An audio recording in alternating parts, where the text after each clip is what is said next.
शहर लखनऊ से सभी दोस्तों को उत्तम सिंह का सलाम।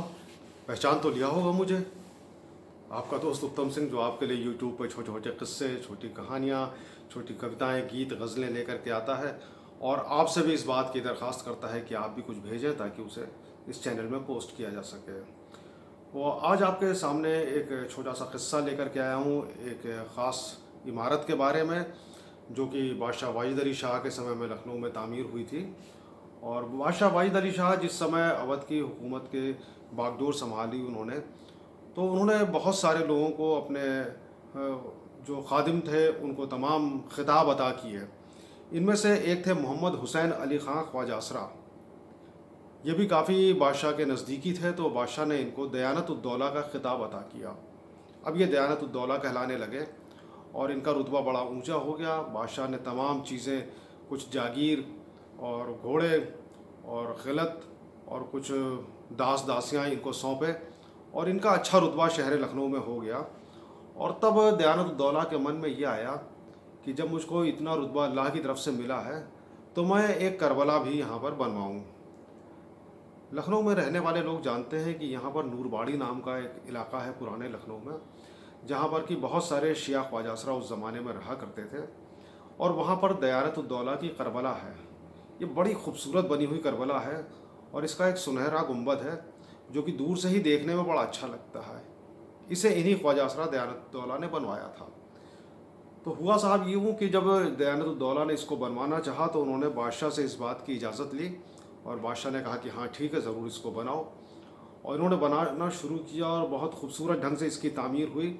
इसमें लकड़ी के जो सुतून होते हैं ना, खंभे, उन पे कांच की जड़ाई बहुत अच्छी की हुई है और रंग रोगन भी यहाँ बहुत अच्छा किया है, बेल बूटे बहुत अच्छे बने हुए हैं। मैं करीब 10 साल पहले इसको देखने के लिए गया था, तो इसकी खूबसूरती मुझे बहुत अट्रैक्ट कर रही थी, मुझे बहुत अच्छा लगा था उसे देख करके।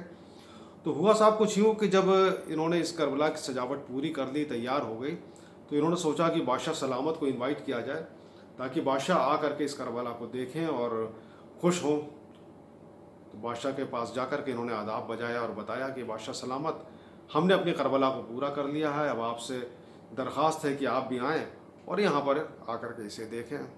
बादशाह ने हामी भर दी, वो भी बड़े खुश हुए कि चलो एक अच्छी चीज़ हमारे शहर में तैयार हुई है। लेकिन अली नकी ख़ां जो बादशाह के वज़ीर आज़म थे, जब उनको ये बात पता चली तो उनके होश उड़ गए। उन्होंने दयानत उद्दौला को बुलाकर कहा कि अरे मियाँ, तुमको पता नहीं है कि जहाँ तुमने करबला बनाई है वहाँ जाने के सिर्फ 2 रास्ते हैं। एक रास्ता पुल गुलाम हुसैन की तरफ से है और दूसरा रास्ता जो है रुस्तम नगर वाली दरगाह की तरफ से है। और यार, पुल गुलाम हुसैन वाला जो रास्ता है उस पर दोनों तरफ छत्तेदार मकान बने हैं। उस ज़माने में ऐसे मकान बनते थे कि एक मकान सड़क के इस तरफ है और एक इस तरफ है और बीच में उनके एक छत्ता बना होता था, यानी दोनों मकानों में एक दूसरे से जाया जा सकता था। वजीर ने कहा कि इसके नीचे से बादशाह का हाथी कैसे निकलेगा, मुमकिन नहीं है। रुस्तम नगर वाली दरगाह का जो रास्ता है उस पर घंटा पे कढ़ैया पड़ती है, तो वहाँ तो बड़ा मुश्किल है, वहाँ से कैसे हाथी निकलेगा। अब दयानत उद्दौला की भी हालत ख़राब हो गई कि बादशाह को इनवाइट तो कर लिया है, लेकिन बादशाह अगर यहाँ तक नहीं पहुँच पाए या दिक्कतों से होकर गुजरे तो इनाम इकराम मिलना तो अलग हुआ, उल्टे लेने के देने पड़ जाएंगे। लेकिन अली नकी ख़ां जो थे वो बड़े चालाक किस्म के और तेज़ दिमाग वाले आदमी भी थे। उनके किस्से भी तमाम हैं जो हम आगे आपको बयान करेंगे। उन्होंने ऐसा इंतज़ाम किया कि सारी रात तमाम अहलकारों को लगा दिया कि रात भर मिट्टी ला ला करके इस पूरी घंटा बेग की कढ़ैया को पाट दिया जाए। तो साहबान सारी रात गधों पे, खच्चरों पे मिट्टी लाद लाद के लाई जाती रही और घंटा बेग कढ़ैया के रास्ते पे डाली जाती रही और मज़दूर, सैकड़ों मज़दूर लग करके उसको पीटते रहे और उन्होंने उस रास्ते को बिल्कुल हमवार कर दिया।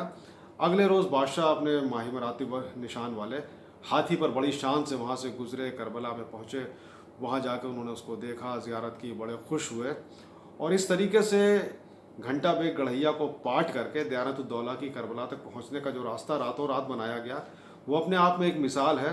ख़ासतौर से आज जबकि हम देखते हैं कि हमारे शहर लखनऊ में तमाम जगह सड़कें खोद दी जाती हैं और बनने में महीनों लग जाते हैं।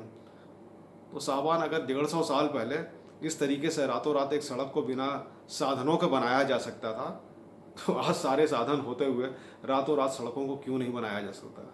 बहरहाल दयानत उद्दौला की लाल करबला जो है देखने लायक है और लखनऊ में रहने वाले कम से कम जो लोग हैं उनसे मेरी दरख्वास्त है कि अगर कभी उस तरफ से जाएं तो ज़रूर इसको देखते जाएं। एक ऐतिहासिक इमारत है और बहुत अच्छी बनी हुई है। तो अगला किस्सा लेकर के आपके सामने जब हाजिर होऊंगा, तब तक के लिए मुझे इजाज़त दें। आपका दोस्त उत्तम सिंह आपको सलाम अर्ज़ करता है।